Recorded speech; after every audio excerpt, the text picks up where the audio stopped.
Welcome back to Road Gang Radio. Join Jimmy Mack and Lindsay Lawler's Gang of the Airwaves by subscribing to Radio Nemo on YouTube. We celebrate all kinds. Make it official. After all, if you're listening, you're already in the gang. The Road Gang.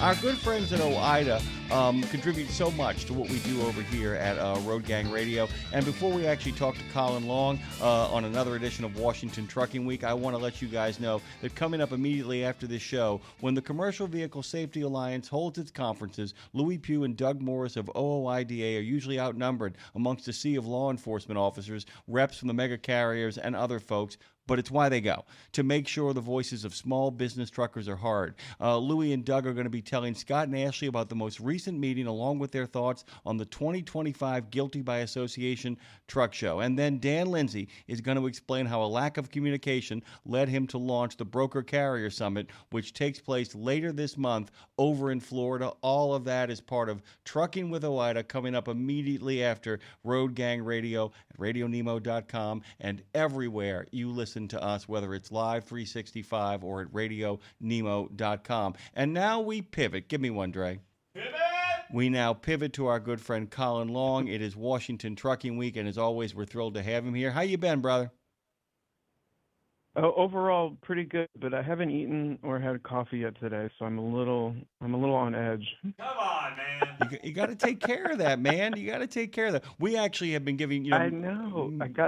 I got delayed on my walk to work and didn't have enough time to pick up something to eat and something to drink. So well, at least you're walking, and that's important, by the way. I don't know if you know this, but Dave and I have both taken the Project 61 pledge, and my mom and I are also doing a sugar crash out this month, and that sugar crash out will end on October 30th when we start buying all the stuff for all the kids that we're just going to have to sample to make sure that nobody did anything bad to that stuff. Yep. You know, that's important. That's important. How are things going over there in the swamp, by the way? How is the Potomac treating you? Fine. I mean, things are still moving forward over at the Department of Transportation despite this government shutdown because if you recall, truckers, contribute a lot of tax money into the Highway Trust Fund.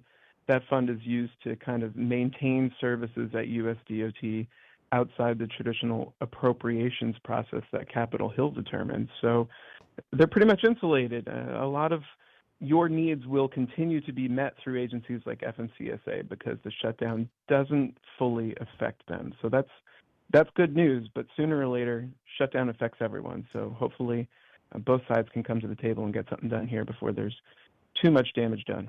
Yeah, at some point, people don't realize when the FMCSA folks go downstairs to get their coffee and their breakfast after their long walk, it might not be there anymore because as the government shuts down, all kinds of stuff kind of falls apart all around it. By the way, we're going to hold our powder on that. I mean, I'm thrilled for you to comment on it anyway. No. I'm. Trust me, if you want to have a conversation about the government shutdown, I'll go right there with you. But you got other stuff on the docket today. We want to talk about the common sense being back on the table because, we have had a few people on about this, but it's so important to talk about a lot of the stuff that's going on in regards to what OOIDA has been up to the last couple of weeks and how a lot of things are getting closer and closer to actually breaking through and scoring that touchdown. We may be talking about a 2-point conversion here soon. Go on, by the way. Tell us what's happening. I think the biggest news was the non-domiciled CDL restrictions put in place by the Department of Transportation. I'm getting my days confused. I think it was last Friday. Yeah, it was last Friday. It was just on the verge of GBATs, so they had a lot of good news to provide at GBATs last weekend. And I say it all the time. I feel like every couple months I come on, or every month at this point, and say, good on the U.S. Department of Transportation for listening to truckers and addressing a big safety concern. And that's how we view this non-domiciled CDL issuance problem, which is happening across the country. I try to be very clear about this. This is not a red problem. It's not a blue problem. It's not a geographical problem. It's happening everywhere. And we were pleased to see USDOT come out and say, all right, let's clamp down on this because they've been running an audit since I believe it was June. They announced they would be running it to check in on states and see what's going on with the issuance of non-domiciled CDLs. And they apparently came to the same conclusion we came to, that there's a lot of lack of compliance and a lot of question marks about who's receiving these and how they're receiving these CDLs and what they're doing on the roads once they're given the green light to drive. So DOT came out and said, you know what, OOIDA, I think you're right, and that's me paraphrasing. I think they came out and said, you know, you're right. There are a lot of concerns about this. Non-domiciled CDL holders should go through the same type of vetting process that domestic drivers go through, and they discovered that's not the case. So they clamped down on it, and I think we'll see a lot of states move in the opposite direction they've been going the last several years. I mean, we reached out to some states to find out how many non-domiciled CDLs they've been issuing over the last few years, and it really blew up right around 2019, 2020, and I think we'll start to see a chilling effect now that USDOT has made it clear they don't want to see a lot of these licenses being issued. And by the way, I'll kind of give a little background history, and the reason why we take it back to 2019, 2020, and this is one of those things where and I'm actually speculating here, so you can tell me if I get this right.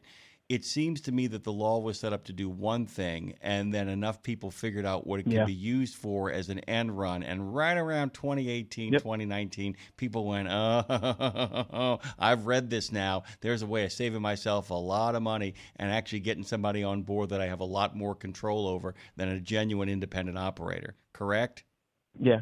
Yeah, you hit the nail on the head. That's what we've thought all along. And it's not uncommon for folks in our industry to try and do whatever they can on the policy side to keep their labor costs down. And we view this certainly as kind of a side effect of that. And I think you're right. I think the intentions for non-domiciled CDLs were good, but as always, folks in the trucking industry found ways to abuse it. And as a result, I think our members over the last year have been raising red flags about the program pretty consistently, and that drove us earlier this year to include in our testimony before the Senate and the House a lot of concerns about the non-domiciled program. We even questioned whether or not it needed to exist, and now here we are several months later following an audit at USDOT, and they've come to the same conclusion. So we are very pleased because we think this is a serious safety issue, and I think a lot of folks want to talk about this through other lenses, but we stay pretty close to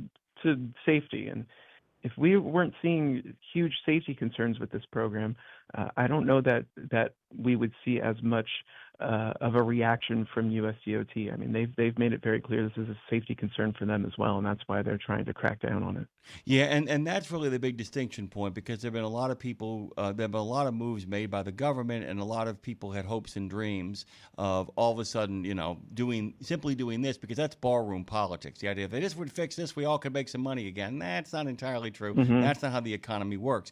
But how the economy does work is safety. Look, at the end of the day, safety is about saving lives. At the end of the day, it's about making a safe environment for the men and women who not only drive the trucks, but all the soccer moms and all the grandparents going to their 50th wedding anniversary, making it there in one piece. Agreed. Yeah. Where it does save us money, though, is if it in fact increases the safety on the highways and byways, it then cuts down on the cost of insurance payments. It cuts down on the cost of maintenance payments. It begins to really kind of help people's bottom line internally, as opposed to externally through getting paid more. That's not what really moves the needle. There are other things that move the needle on that you guys are working on, but that's the big thing. The idea is to create a safe work environment, and I feel like during this kind of contraction in the trucking economy, it's okay if you take a little time to, that little thing when you don't know what to do with yourself because things have slowed down a little bit. So you say, you know what, I'm going to clean up around here. And the first place I can start is with non-domiciled stuff. And I wanted to ask you about that too, because I want you, if you can, to explain what I call the good intentions paving a road to hell. What were the good intentions behind the implementation of it? Because it really wasn't designed to do what it became. But then again, that's always the way, because people didn't write enough things in there to shut down loopholes. Tell people what it was designed for, because they know what it did. Yeah, I mean, we even question what it was designed for at times. And that's mostly internally here in the Government Affairs Office at OOIDA. But basically, if your state wasn't issuing CDLs, you could go to another state and get one issued as long as you met all the requirements. And we don't know that was ever happening or ever the case. And maybe I'm missing some other need for the non-domiciled CDL program other than what we think is the most obvious, a way for certain carriers to bring in cheap labor and keep their costs down so they can undercut small business truckers when it comes to rate time. But none of that led us to believe that this program needed to continue, especially seeing what's been happening with it, where drivers who are foreign-based can come in and no one looks at their previous driving record. It may not even be available, if we're being honest. And as long as they meet some of the entry-level driver training requirements, they're given a green light to crisscross the country behind an 80,000-pound truck, and that's just not sufficient for us. So no matter what the roots were, what got us to this point is what we're trying to amend, what we're trying to combat, and that's what we think is basically abuse of the program and states just issuing these CDLs without going through the proper vetting and the proper processing of them. And as a result, I mean, I think we're really pleased with what USDOT has done, and particularly the fact, if you listen to Secretary Duffy talking about this when they made the announcement, I think we were particularly pleased to hear him answer questions about a driver shortage and would this cause supply chain disruptions. And his answer was clearly no, we don't believe that will be the case. And that's kind of an inflection point for OOIDA as far as USDOT is concerned, because previously, no matter who was in charge, I think a lot of folks over at DOT headquarters across the street from me right now believed in the driver shortage myth. And now we're starting to see a USDOT that says, we've been listening to truckers. We understand there's overcapacity in the industry. So now we can take care of some of these issues, especially ones like this that affect safety.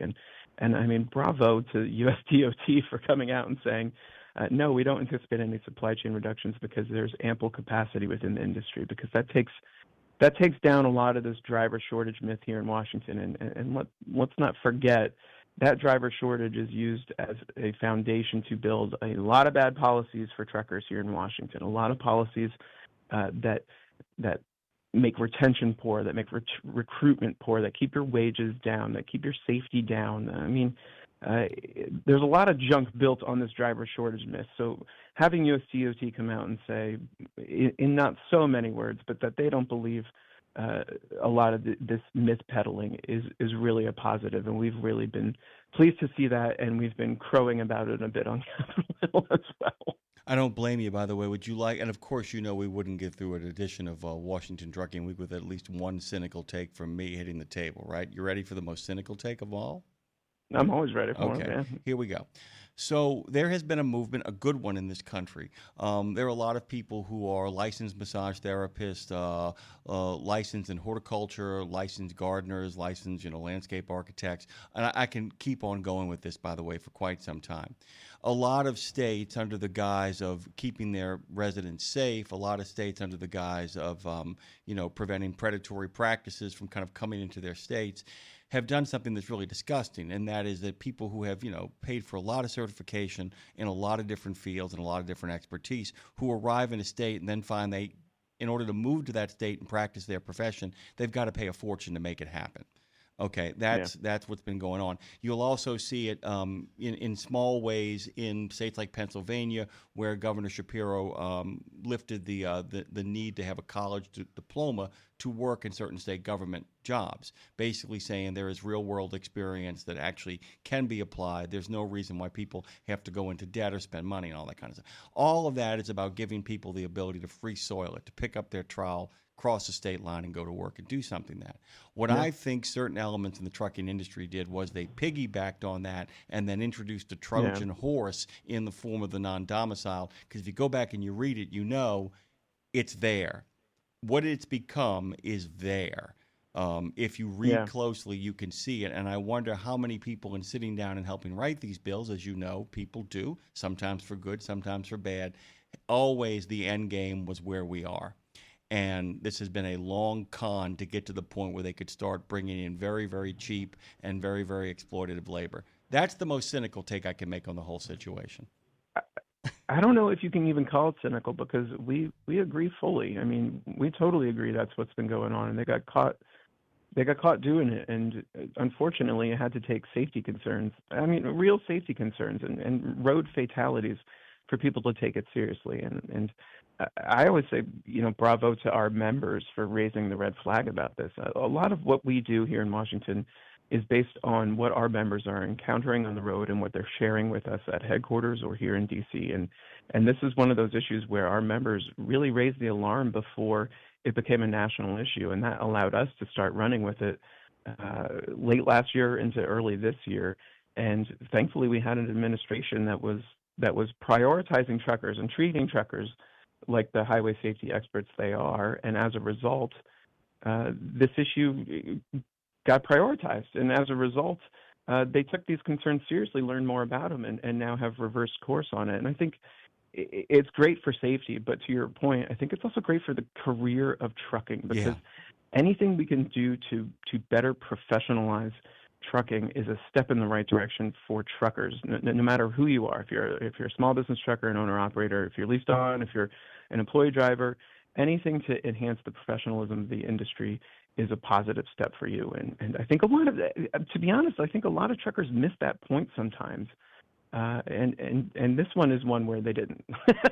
They understood what was going on. They raised red flags. The safety issues, unfortunately, I think were a tipping point. But here we are with DOT, following through on another initiative that was really sparked by driver feedback. So, way to go. And by the way, and this is it's grim, but to say this, that it also ensures that 3 people did not die in vain in Florida. And like I said, that's the kind of stuff. Like I said, you need if terrible things happen, the only meaning things have is the meaning we give them.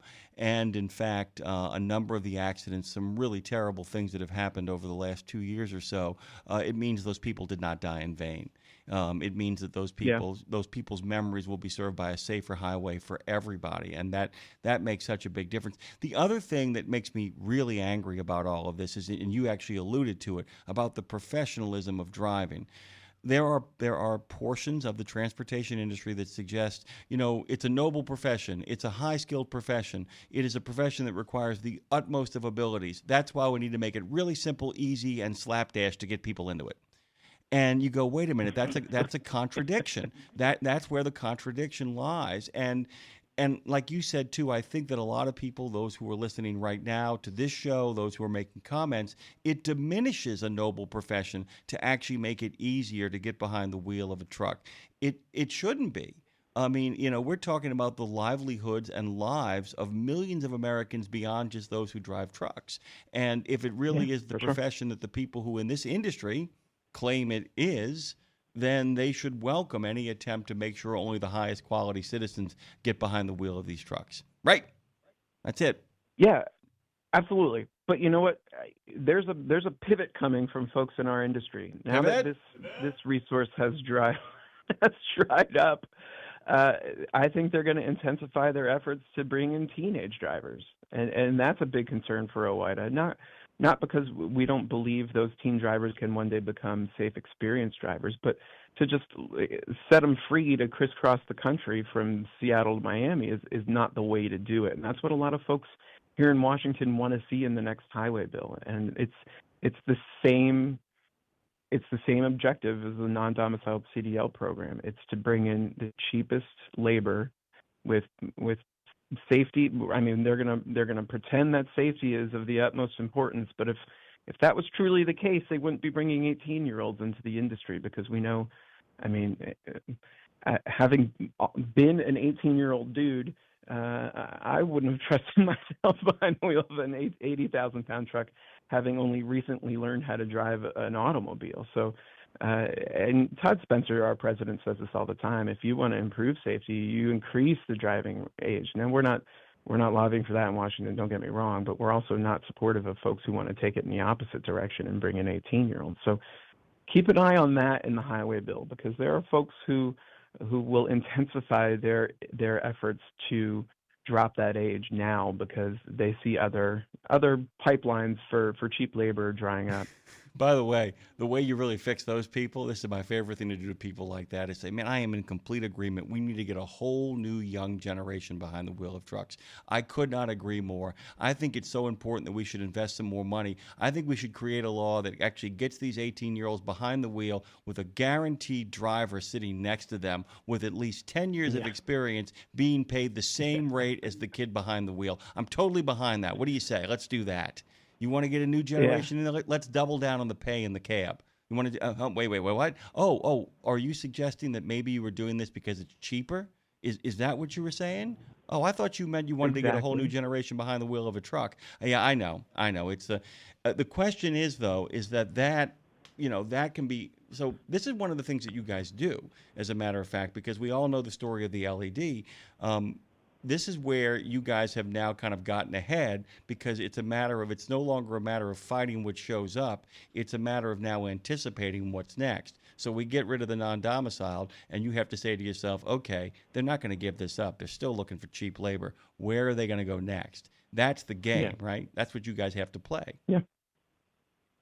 Yeah, and from an OOIDA lobbyist perspective, it's not easy. I mean, we always fight uphill battles because there are big players in trucking who want to see things like this. But at the same time, I enjoy the fact that we are consistent on our position in the 10 years I've been here, probably the 50 years we've been in existence. So when things like under 21 drivers pop up and we oppose it in the previous highway bill, it makes it easier for us to then lay the groundwork over the next several years for this highway bill to come out and say, guys, it's still not a good idea. You should be addressing this end of the spectrum rather than that end of the spectrum if you want to improve things in trucking. So I appreciate the fact that OOIDA is very clear in its positions on these issues and consistent over the years, because not only does it allow us to anticipate what is on the horizon,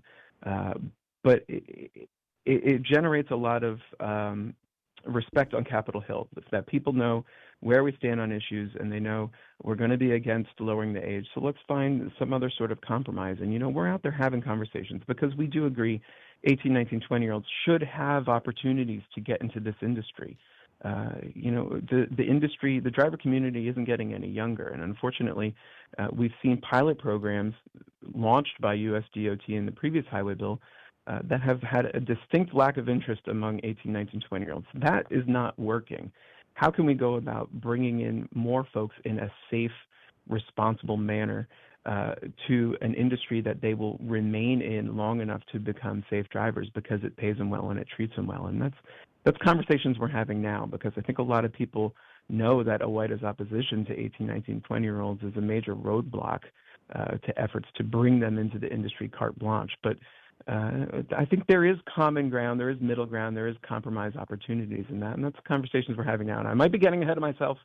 It might be all for naught, but we like to be solution-based in our advocacy, and I think there is a solution to 18, 19, 20-year-olds that can satisfy everyone if the folks who want those drivers are willing to negotiate and are willing to treat them like the professionals they should be. And by the way, I have two suggestions. This way I don't put you on the spot, but they're both part of your laundry list of things you want to get done. It's about improving the quality of the job from an onboarding standpoint. There are plenty of folks out there been out there 20, 25, 30 years who really have set themselves up in a really nice way for a great life. But the quality of life issues, and you can begin really simply by ending the exemption on overtime, and also figuring out the hours of service in such a way that makes the job more attractive to anybody that's being onboarded, which are two things that you guys consistently focus on. And that's why it's so important to remember when OOIDA kind of lists out its legislative concerns, is for your members and for people who are following what you guys are doing to look at the entire list and realize the interconnectedness of it.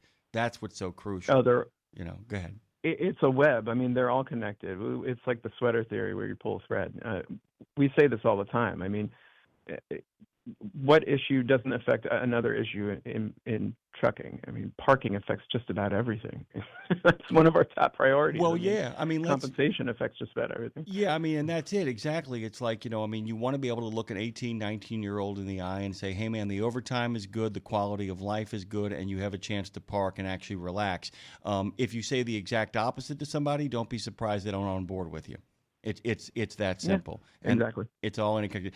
By the way, a lot of great things about the Guilty by Association show. A lot of people stopping in telling me about that. It really was very successful in a lot of ways, and in some ways not just being fun, but it was also kind of a culmination of a lot of hard work.